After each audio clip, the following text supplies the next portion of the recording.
There are nights that hum with the pulse of the dead. Softly, faintly, as if the world itself is holding its breath, waiting for someone to listen. For Sarah Lennox, every night since she moved into apartment 313 on Maple Street had been like that, still breathless and listening. It began 3 weeks after the funeral. The apartment at 3:00 a.m. Sarah was not used to silence. Her husband, Tom, had filled every room of their little house in Glendale with sound. His laughter, his humming, the occasional whistle that always came before his favorite joke. But Tom was gone now, taken by a heart that simply stopped mid-laughter, mid-breath. And now Sarah had taken this small apartment to start over, or at least to pretend to. It was an old building, 3 stories, thin walls, radiators that hissed like whispering snakes. The hallway smelled faintly of rust and rain.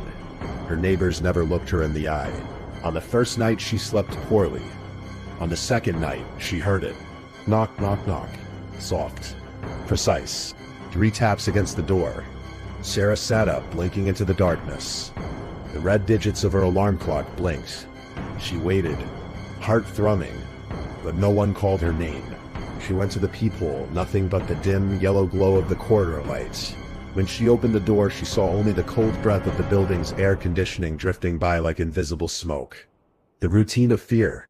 It happened again, and again. Always 3 knocks. Always at 3:00 a.m.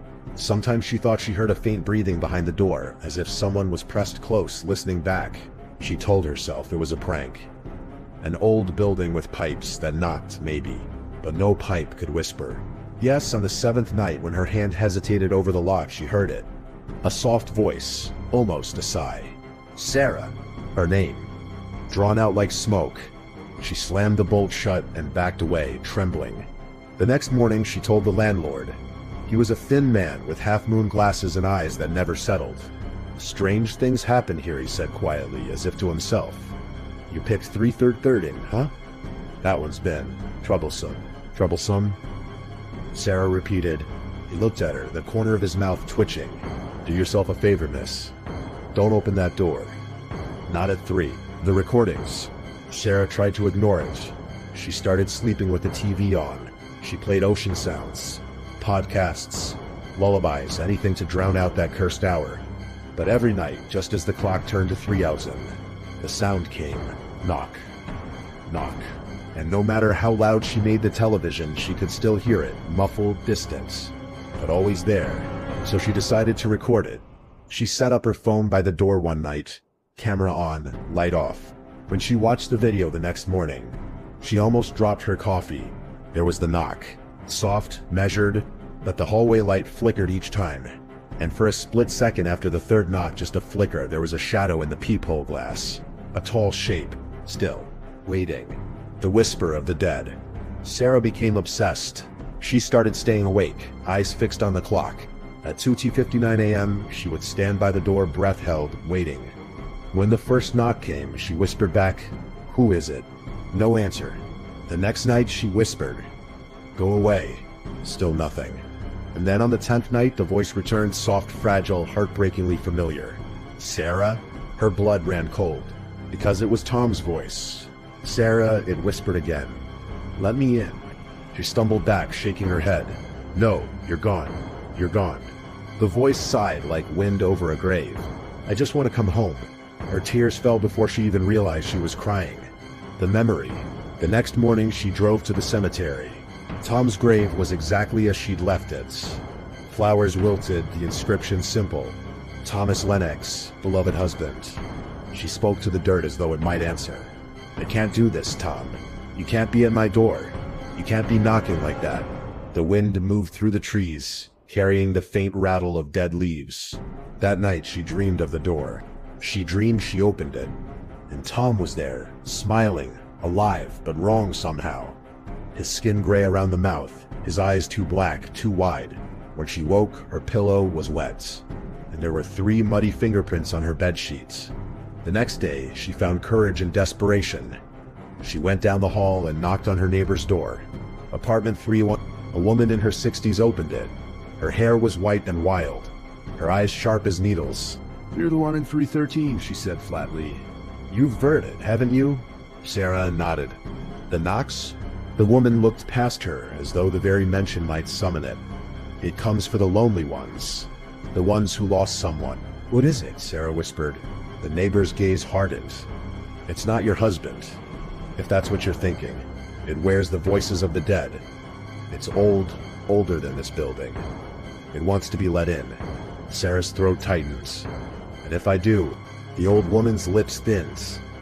Then it stops knocking. The neighbor. The last night. Sarah tried everything. Salt at the door, prayers whispered through trembling lips. Candles, music, lights. But the knocks only grew louder. Knock, knock, knock, until the very walls seemed to pulse with them. At 3:00 a.m. on the 12th night, she broke. Tom, she said, voice shaking. If that's really you, tell me something only you'd know. There was silence. Then softly, the first night we met, you spilled wine on my shirt. You said I looked like a murderer. Her breath caught. That's true. Let me in, Sarah. I'm cold. Her hand drifted toward the lock, trembling. She remembered the landlord's words. Don't open that door. Not at 3, but her heart. God, her heart was screaming to hear his voice again. The handle turned with a small aching click. The door swung open. Nothing. No Tom. Just the dark hallway and her own reflection in the glass window across the corridor. Eyes wide, mouth parted. Then her reflection smiled. But she didn't. Her reflection whispered, "Thank you for letting me in." The morning after, when the landlord unlocked the apartment the next morning, he found the door ajar, the lights still on. Sarah was gone. No sign of struggle. No sign of anyone at all. Just the faint echo of something dripping in the sink. And on the inside of the door, 3 perfect bloody fingerprints. The new tenants. 2 weeks later, the apartment was rented again. A young man this time, cheerful, talkative. He asked no questions about the last tenants. On his first night, he slept soundly. On the second, he dreamed of someone knocking. And on the third, knock, knock, he sat up, heart pounding. Who's there? He called. No answer. He opened the door. Nothing.